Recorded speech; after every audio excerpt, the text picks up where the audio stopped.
Hello, and welcome to another episode of Such a Nightmare, Conversations About Horror. As always, I am Katherine Troyer, and joining me is Anthony Tresca. Hello. This is a podcast devoted to thoughtful discussions about that fine line between the horrific and the horrible.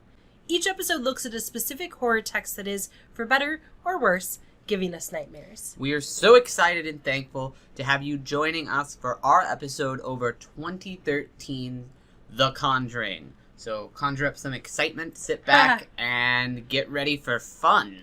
Yes. That sounds like if you don't have fun, I will make sure that you suffer. Exactly. Yeah. Okay. Well, that just is as long as... That that's exactly what I meant. Good, fun good. or suffering. Yeah. The two options. Always the two options.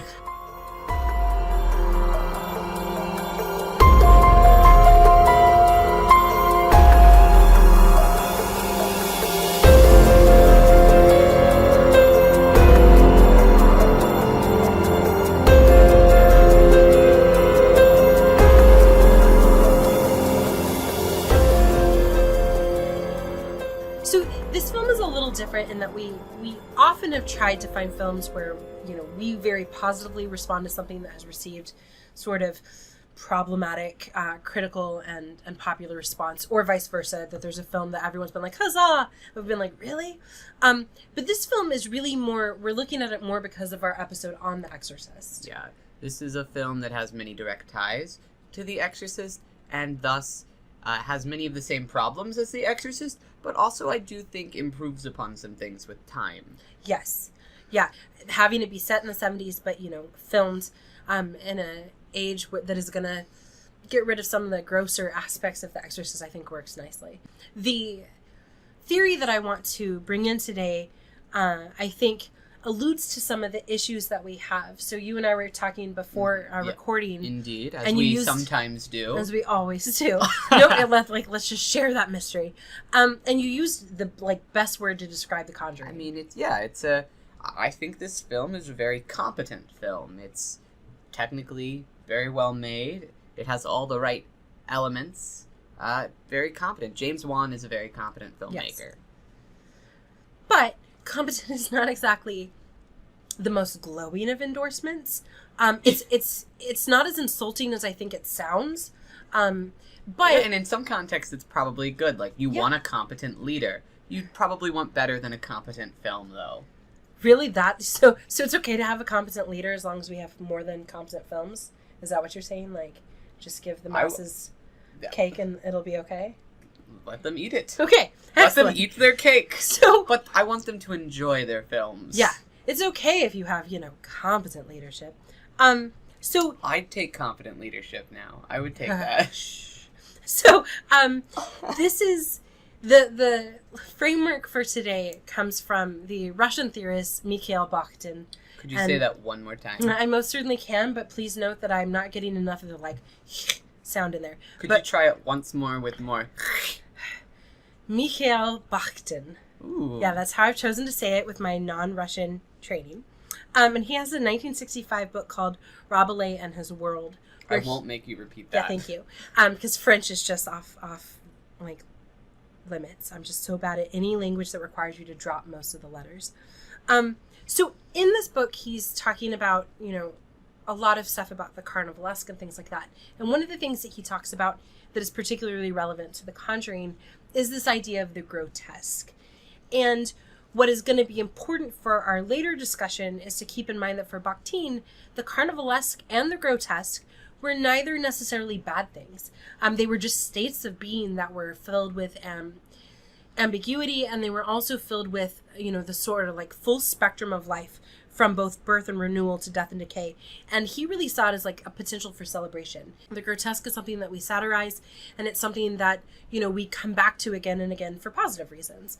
And yet, it's been sort of reappropriated by feminist scholars, and also by horror scholars, especially Gothic scholars, to talk about certain tensions and anxieties, because the grotesque in horror is almost always depicted as this thing that is what we normally think of when we think of grotesque, right? Normally you're not like, Yeah. huzzah, you're so grotesque today. Oh, you're looking absolutely remarkably grotesque, like, Sharon. Yeah, you would never say that, right? But for, I think Bakhtin would, and he'd be like, huzzah. But Hooray, Sharon, you're looking grotesque. yes, exactly. Only you should say it as Sharon. Oh, right, like Russian I'll try again. Yeah, thank you. Hooray, Sharon, you're looking remarkably grotesque. Yes, excellent. So much better. So, defining features of the grotesque include things like possibly having protrusions or things that protrude simultaneously and or conversely. You could have things that parts of the body that can be entered or invaded, right? Boundaries that can be permeated. The grotesque is often identified by primary needs: eating, defecating, sleeping, sex, right? All that sort of stuff. The grotesque is oftentimes marked by excessive cursing, but also laughter.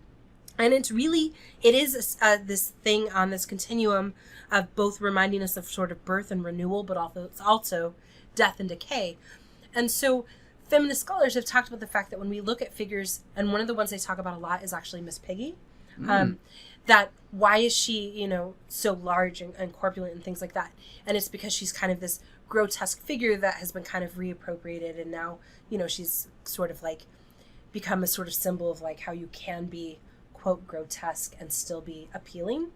But I think that is going to set up really nicely where I want to go when we get to my discussion about problems I have with The Conjuring. Mm-hmm. But before we conjure up any problems with the film, you're just like on point. It's time for my favorite segment. Yes. Background information. Huzzah. Research. Fun little tidbits of information to share with your friend. And this is a good film for finding some of that. Oh, it is indeed. The Conjuring 2013 film, directed by James Wan and written by Chad Hayes and Carrie W. Hayes, stars Patrick Wilson and Vera Farmiga as Ed and Lorraine Warren, who are the two paranormal real-life investigators. And it is the first film in the Conjuring universe franchise. The main series follows the Warrens' attempt to assist people who find themselves possessed by demonic spirits, while all the spin-offs film focus on the origins of some of the entities that the Warrens have encountered. And they've been really commercially successful. All of the films in the Conjuring universe have grossed a combined total of $1.8 billion against a combined budget of $139.5 million. That's amazing. Of all of the films, that's how much they cost. That's amazing. And this makes the franchise the second highest grossing horror franchise ever behind, do you know? Nightmare on Elm Street? No. No, I don't know. I'll give you a hint. The Japanese. Oh, The Ring? No. Godzilla. Oh, see, you know what? You've told me this before, and I forgot because I'm still not sure I want to qualify Godzilla as a horror franchise. I realize that's like a whole separate debate, but I will never think of it, no matter how many times you ask me this question. As a horror. Fair enough. Just put this also in context. They made all of the films in the Conjuring universe have made $1.8 billion, but adjusted for inflation, The Exorcist, the single film, made $1.9 billion. So still more money with that one film. That's adjusted amazing. For inflation than all of the films in the Conjuring universe, which is just makes the amount of money that The Exorcist made it even more staggering. Absolutely. So, one of the things that they really pushed hard in the promotional advertising for the film was this true story of The Conjuring, as so many things do. I mean, The Exorcist also based on a real story. And we talked about with The Strangers. Oh, yeah. The fact that I feel like this is a gimmick that needs to die a hard, fast death. It won't. It won't. But it will not die. Ever. It can't be killed. No, it can't. But so, it was based on real events throughout the 70s. The Perron family, which is the family in The Conjuring, did claim to live through the events of The Conjuring. The family members were thrown out of their beds. Ghosts kissed them in the middle of the night. And they were preyed upon by the spirit of a witch named Bathsheba Thayer. So, if the Perron's family claimed to live through this, and they called the Warrens, who are real American paranormal investigators and authors associated with predominant cases of hauntings. Ed was a World War II United States Navy veteran and former police officer who became a self-taught and self-professed demonologist, author, and lecturer, whereas Lorraine professed to be a clairvoyant and light trance medium who worked closely with their husband. This case is actually not their most famous case. Their most famous case was from 1976, the Amity Horror case in New York, where couple George and Kathy Lutz claimed their house was haunted by violent demonic presences, so intense that it eventually drove them out of their home. And interestingly enough, I feel like now, because of the universe, it's the Annabelle case that is perhaps their most famous. That is also pretty up which there. is interesting, because I feel like it's interesting to see how history is sort of rewritten, or what we consider important is rewritten because of this franchise. Mm-hmm. Yeah, so there's been a lot of investigation into the Amity case. So the Amity Horror Conspiracy is a book written by authors Stephen and Roxanne Chaplin, which characterized the case as a hoax, whereas Lorraine Warren told a reporter for the Express Time newspaper that the Amityville Horror was not a hoax, which, I mean, of course, she would say that, regardless of if it was or wasn't a hoax, but it's just these conflicting things. So that report for that haunting was the basis for a 1977 book, The Amity Horror, and was adapted into 1979 and 2005 film of the same name. And when I watched the 2005 film, I don't know what I was thinking, but I was like, well, this isn't going to be that scary because Ryan Reynolds is in it and he's hilarious. And then, like, I don't know why, but it just, at that particular moment, just, like, really sat with me. It was the closet scene where, because I, like, closed my eyes, and so, like, I had problems as an adult going into my closet without, like, bracing myself. And it's because of Ryan Reynolds and my just, like, not thinking at all about the fact that, of course, Amityville Horror is going to be scary. Because I know it is. Right? Like, so anyway, thank you, Ryan Reynolds, for that. Thank you, Ryan Reynolds. Thank you, Amityville Horror. Thank you, Real Life, for bringing us this case. Pretty much. So, the question that really all gets brought back to was The Conjuring a true story, though? Well, the Perron family certainly believes that they were haunted by something while they lived in a farmhouse in Rhode Island, and they certainly did get in touch with Ed and Lorraine Warren, who were paranormal investigators who did all of these things. So, yes, the events all happened. I'm more okay with this film using the label of inspired by true events than something like The Strangers, right? Because, like, really it comes down to whether or not you believe in the supernatural as to whether or not these events happened. It's not actually like, well, one time the Warrens walked by a house. It's like, they went to this house. They investigated this family. Yeah. There was a witch. So I feel like I'm much more okay with this film claiming that label. Exactly. And the franchise doing so as well. So, now that we've gotten the true story, the inspiration for this out of the way, let's move into the making of this film. So, one of the original producers, Tony DeRosa-Grund, wrote a treatment for this film entitled the project The Conjuring, and he tried to get this film made for nearly 14 years before it actually happened. He landed a deal to make the movie at Gold Circle Films, who was the production company behind The Haunting in Connecticut, but a contract was not able to be finalized, and so they dropped the deal. He then allied with producer Peter Safran and sibling writers Chad and Carrie Hayes, who went on to actually be the film writers, to refine the script. And then using that treatment and the Ed Warren tape, the Hayes brothers changed the story point of view from the Perron family to the Warrens, because the original treatment was all focused around the family rather than the paranormal investigators. And so once they switched the focus, the writing pair, decided to interview Lorraine Warren many times over the phone to clarify details. And so they just really talked to her and really got so many like little specific details about what happened during this, according to her. And can I say, so we talk a lot about the source of horror and such, that it is so amazingly important to talk about point of view, because it would have been a completely different film with a completely different source of horror if it had been from the family. Oh, of course. And I think that, honestly, the connection to The Exorcist wouldn't have been as strong if it hadn't been from their perspective. So I just think, like, that's so wild that the film we have could have been so different with just the exact same, quote, true events.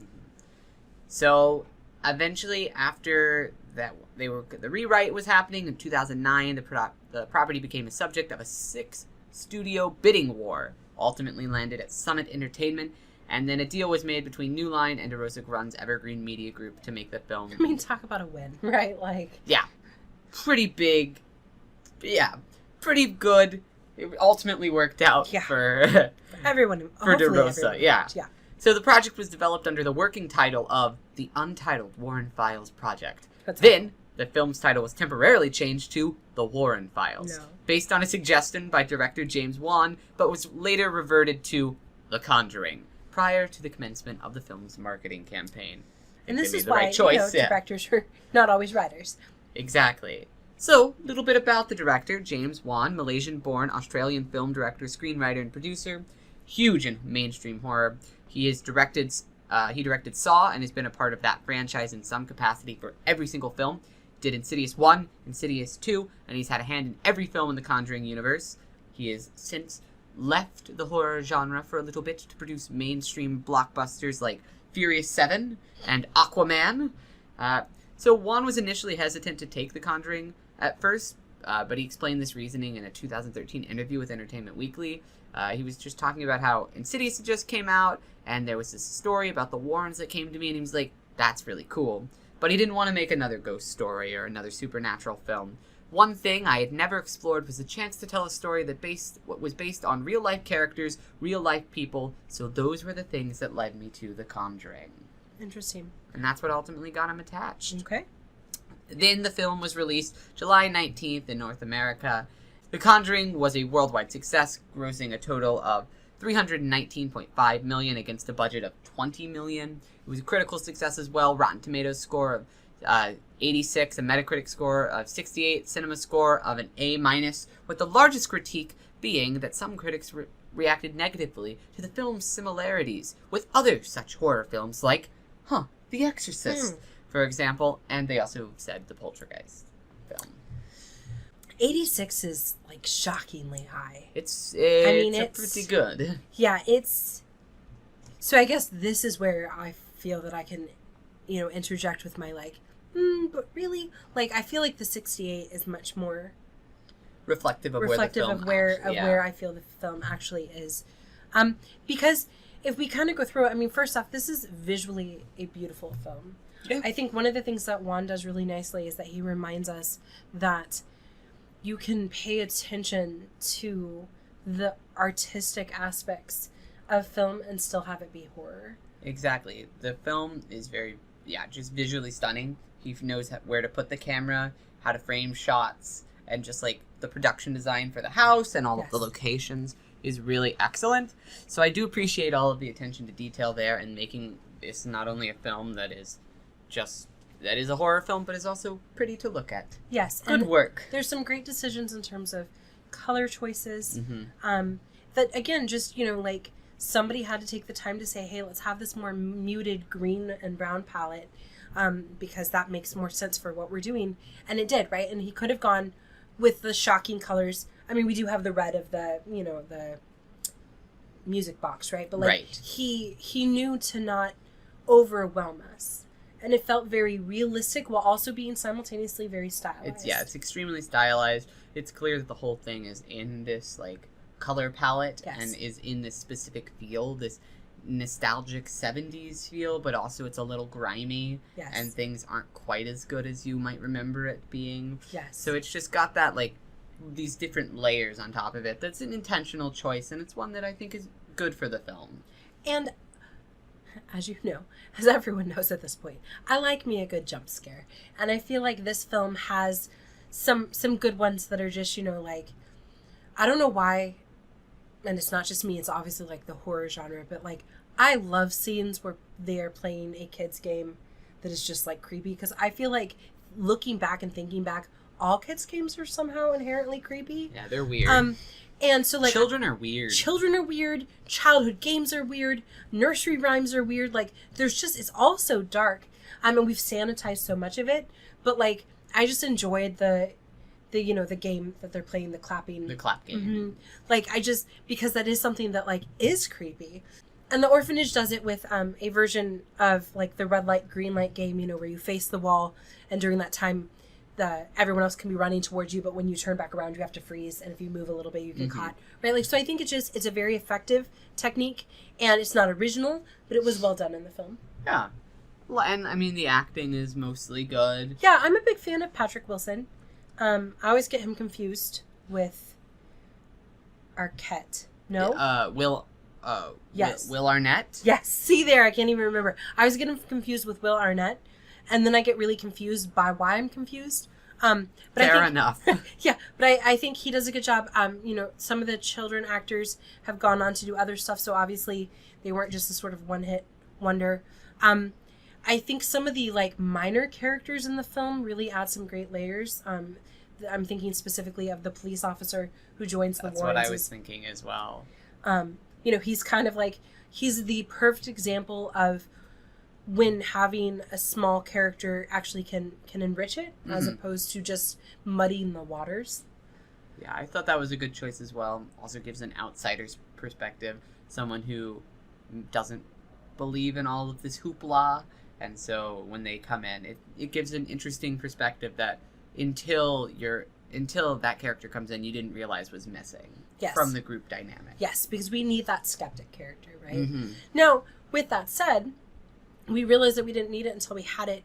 But if you look at like the typical breakdown of the investigative team, you always have to have, the expert, the medium, the skeptic, and the techie person, right? So like there's film really has all that. Yeah, there's really no like let's reimagine what the paranormal investigative team looks like, which may make sense because that's probably how the Warrens did it, and so that's why we've adopted a model like that, because that's what was actually done.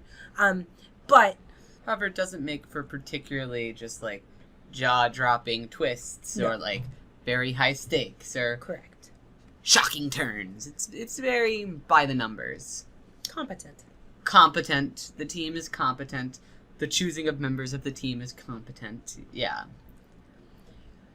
So, I think we should probably talk about why we decided to talk about this film. Indeed. Immediately after talking about The Exorcist. Right. I think it's a pretty direct parallel from The Exorcist. It's clearly a film that has drawn a ton of inspiration from films like The Exorcist, just in terms of, like, we've already mentioned it, in terms of, like, the dynamics of a lot of it, the perspective that it comes at it from. So it does, it only kind of switches Catholic. It's just a different type of Catholic. Yes. Who is there to come help this family. It switches who is possessed, but it's still women in the grotesque roles there, tying it back to grotesque. And definitely this film does not use grotesque in a positive manner. No, nor does The Exorcist.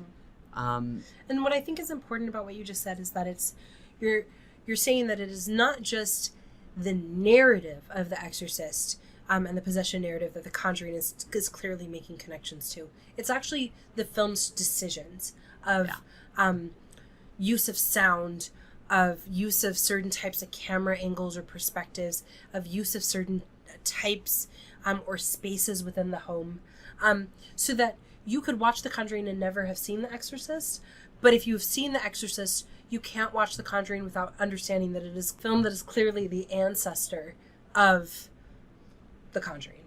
And I think that it does a lot of things just slightly better than The Exorcist. I'm not a fan of The Exorcist. As we mentioned, lost all of our listeners in the last episode. But I think that this film is tighter than The Exorcist. Yes. The Exorcist leaves, as we talked about, it's very muddy. It's kind of all over the place.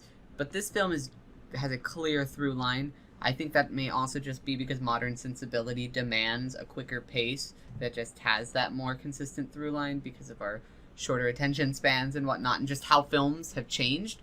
So I think it's very much a product of its time, and we may look back on this many years later and be like, quaint. Our films, horror films have improved upon the things of 2013 filmmaking. It's interesting that you say, because I agree with you that it is a tighter film in terms of the narrative of the human characters, but I feel it's just a sort of like loosey-goosey with the supernatural narrative.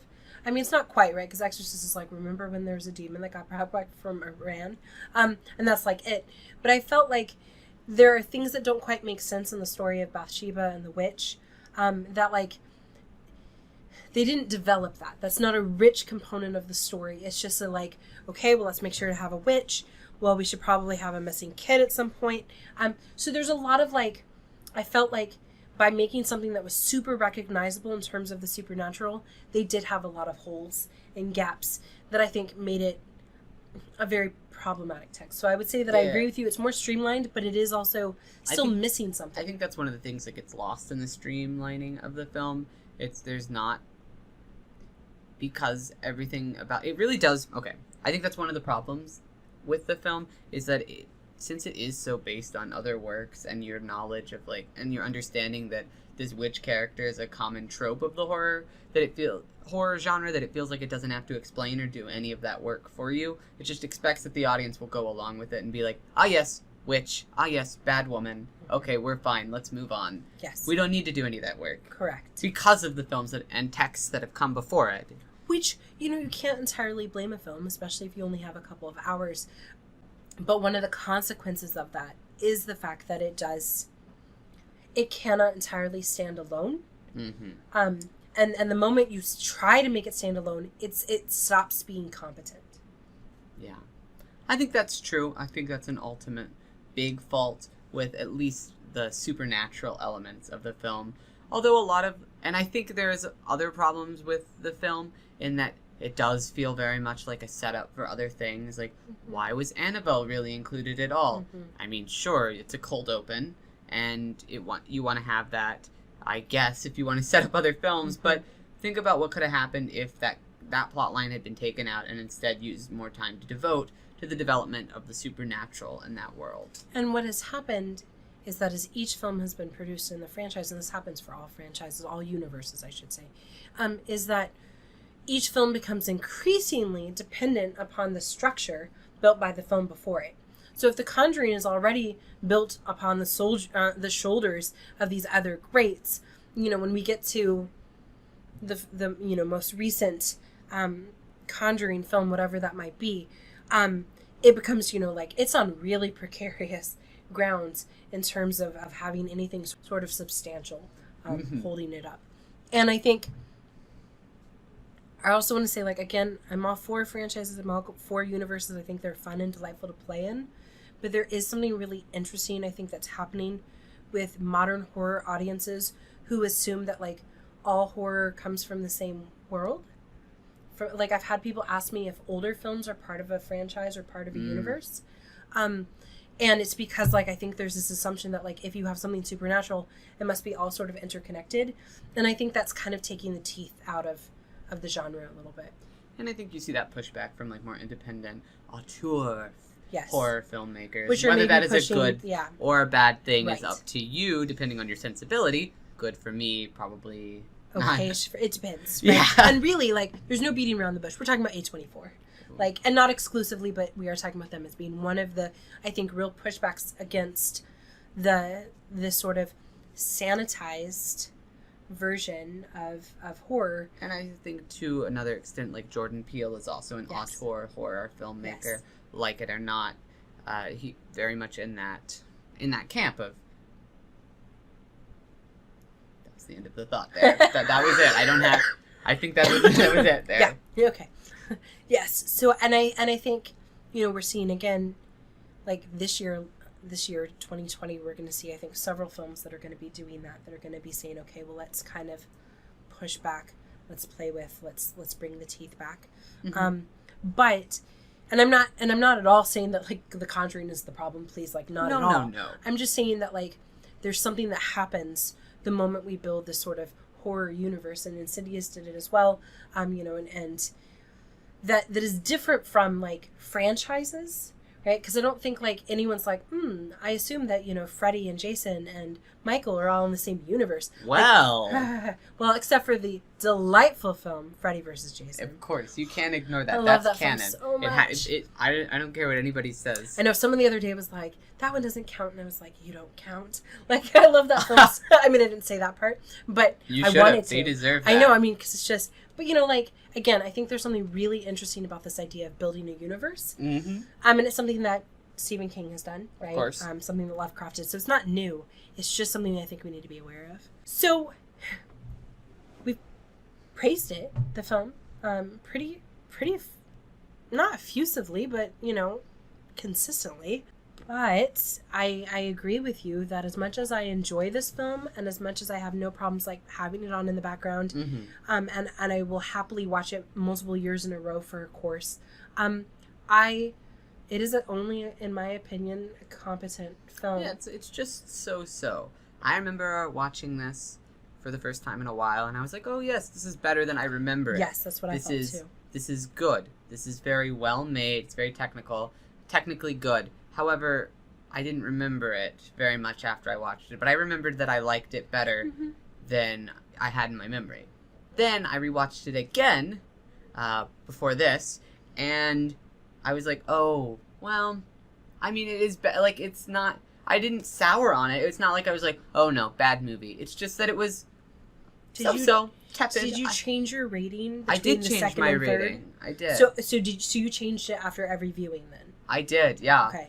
What did you change? So what did you do? You remember what you gave it the first time? I think I gave it a 3 or a 3.5 because I was like, oh, good. Yeah, it surprised me. And then I changed it to a 2.5, which is for the third viewing. For my third viewing, which I think is, it just means it's an average film. Competent film. You know, so when I watched it that third time, because we watched it together, I remember being as pleased with it as I was the second viewing. I think in part because I feel like it's a great gateway horror film. It's a great way to sort of introduce. It's a gateway drug for horror films. Exactly. Like it's definitely not, the film that you're going to traumatize people with. No. But it is going to be a film that for some people is very scary. And some people's favorite. People really do like this film. People, really, really like this film. And that's super lovely because I think, everyone should love horror. But it is kind of, I don't know, actually I do know. I ultimately have a problem with some of its affirmative stances. I mean, I think that is a fair point, and I think a lot of it relates back to similar problems that we had with The Exorcist in terms of so much of this film is formulaic and affirming certain roles and of characters and people's positions in society. This film is set in the 70s, but Ed and Lorraine Warren very much feel like a 1950s type of couple. Ed is strong, competent, good man, whereas Lorraine is a devoted housewife, good religious. She's a little weak. Good mother. She's a little weak, though, and that's why she needs her man to protect her. Same thing with the Perron family. It's the wife who Caroline, who ultimately gets possessed by this thing. And the worst thing for her is she becomes this grotesque, ugly woman who can't fulfill projectile bleeding. She can't fulfill her motherly role. The worst thing for her that they talk about is that she might kill her kids. Which would be the ultimate failure of her role as a mom. Yes. And I think it's important to remember, right, because it's set in the 70s, that we are going to have a more traditional sense of the nuclear family. But we could be problematizing some of the things that were going on in the 70s, right? And it wouldn't have to be like so obvious as the dad being like, remember when I was in Vietnam and how, right? Like, but the truth of the matter is that this is the period where we're getting into, feminist, second wave feminism. This is the period that we're coming out of the disillusionment of the Vietnam War. We're not still in dealing this film, right? And I think that's the problem, is that this film could have been, I think, a real commentary. It's still been super affirmative, but been a real commentary on sort of the tensions. Instead, it just, like you said, it felt very 1950s, that nobody is really having problems with their roles or the roles that they're to occupy. And don't get me wrong, sacrificing your baby to Satan is not good parenting. Right, obviously. That's bad. You would fail the parenting test. Absolutely would. An F. Yes, 100%, like, maybe even below an F. I don't know what that'd be, but, like, you F don't even... minus. Yeah, you don't even get a grade. But, there, like you said, there is this problem that we realize that, like, not even the whole, like, love triumphs or, like, goodness. I mean, I'm okay with that.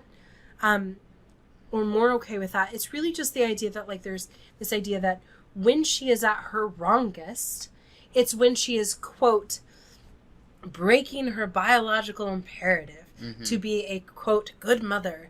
And that, she is grotesque, not because she's bleeding and, like, spinning in the air. She's grotesque because she's no longer the contained, very neat, very presentable woman that she's been submissive all along. is like a problematic word, but it is.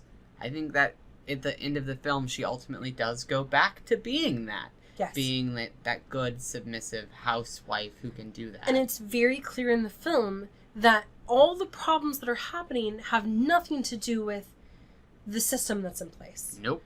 Right? Like, it's not like, hey... It's the supernatural thing yes. that is the problem, not any of the roles, yes. not the whole society at large, but just this one specific witch. And if this witch would just leave them alone, right. everything could go back to the way it used right. to be. And again... And be fine. No, better than fine. Yes. Good. Yes. Really positive, which yes. is what the film ends on. And so, yes, there's absolutely this very, like, very positive, the family is reunited. The Warrens have resolved the tension that they had about her weakness, right? And sort of, like, bringing their work home. Like, by the end of the film, everything is okay because this outside danger, this outside feminized danger has been alleviated. And the only way that it'll come back and be a problem is when other supernatural things interfere. Yes. It's not it's not mankind's systems, it's not these power structures, it's not these roles. It's merely the supernatural that gets in the way of everyone's happiness. Yes. Which is, I think, ultimately very unsatisfying, because I think the reason that I forgot about so much of the film and just remembered it being good rather than being scary or horrifying is because of that affirmative nature that it is. It doesn't have anything to say, no, really, about anything besides unless supernatural bad. Right, unless you want to say supernatural bad or faith and community and family good. I guess that's true. That's true. So this is something like, and I struggle with this because I really like affirmative horror in terms of I never feel icky afterwards. Mm-hmm. I can put it on at any time. I'm always like, oh, yay, let's watch this film. It's fun. Yeah, it's fun. But I think you got to a bigger issue, and that is that I'm going to make the claim that I don't know if something can be truly horrific if it's ultimately affirmative. And I'm sure there's an exception, and I would love to, like, have that conversation. But I just think that, like, and I go back to Linda Holland Toll's sort of definitions of, like, creating a sense of what she calls dis-ease. And the fact that, it's lifting the sheet and you realize that what's underneath is you, right? And that you're singular, but you also collectively is the problem. And humanity, right, and culture. And I just think about the horror films that have stuck with me. Not always that I wanted to. Right. Right? Like, I'm kind of sad that some of the horror films that have stuck with me have, but every single time they have been disaffirmative because it has been about the fact that there's a problem and we need to address it. And it's not just coming from the outside, it's coming from the inside. I think that is just like to like zoom out even further, a thing about like texts and films as a whole. The ones that stick with you are the ones that have something specific to say about a specific issue, a specific problem, some facet. Something is wrong and it brings you to that because that's what sticks with me. It's not so much the things that just remind me everything is fine, because then why would the only reason I put that on is as a distraction. Right. Not to enjoy or think about it as a property. Right. Which is why I think it's really interesting that you and I like horror comedy as much as we do. Mm-hmm. Because horror comedy, as I've said before, I'm sure there are some examples of disaffirmative. Cabin in the Woods might be going close to that. But most of it is largely by nature of being comedy, affirmative. And so, but again, it's the other stuff in that case, right, that appeals to me. It's because I'm not expecting necessarily a profound message. But I do think it is possible to have something that ends triumphantly, right, that ends with love and hope and goodness, but that is also still capable of being, perhaps to a lesser degree, but being a little bit disaffirmative and saying, that family can be good, love can be triumphant, but let's remember X, right? And I don't know what X is, but I think about, The Conjuring doesn't leave you that thing of like, let's think about this. Yes. And let's make it really clear. Jump scenes at the end of credits do not count. No. That's just one final time for them to do a loud noise. That's not the evil is still... No. So no. The film ends with this conclusion of, things will be okay as long as you don't let the dark, supernatural, grotesque, problems enter. Yeah, get the best of you. Stay fine. Yes. Stay right where you are. Don't do anything about it. Just get the bad elements out. Yes. It's like a detox. It really is. Well, and that's that's what King says, right? That horror sort of is your opportunity to, like, he doesn't use the word exorcise demons. He talks about, like, feed things to the alligators, right?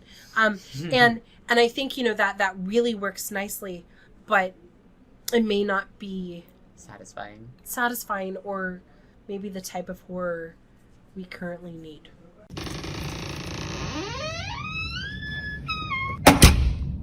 So, next time, we're talking about Head Full of Ghosts. Indeed.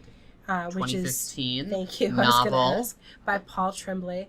And it may seem like a weird sort of jump to that. So, originally we had planned on having a special book episode, but Anthony finally gave in to my belief that we should just have it be like part of the regular curriculum, if you will.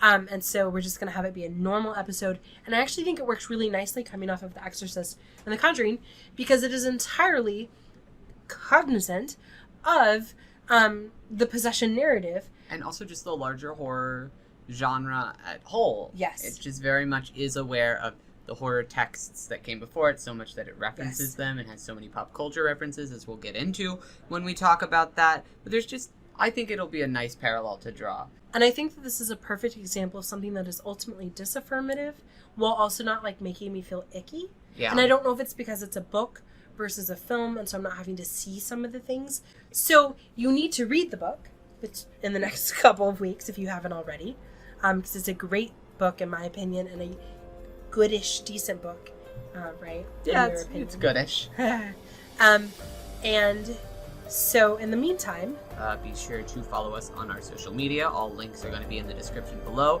If you have any comments or questions that you'd like us to talk about or answer for you, feel free to email us and share us with your friends. Give us a like, support us, and all that jazz. yay! Thank you. Thank you.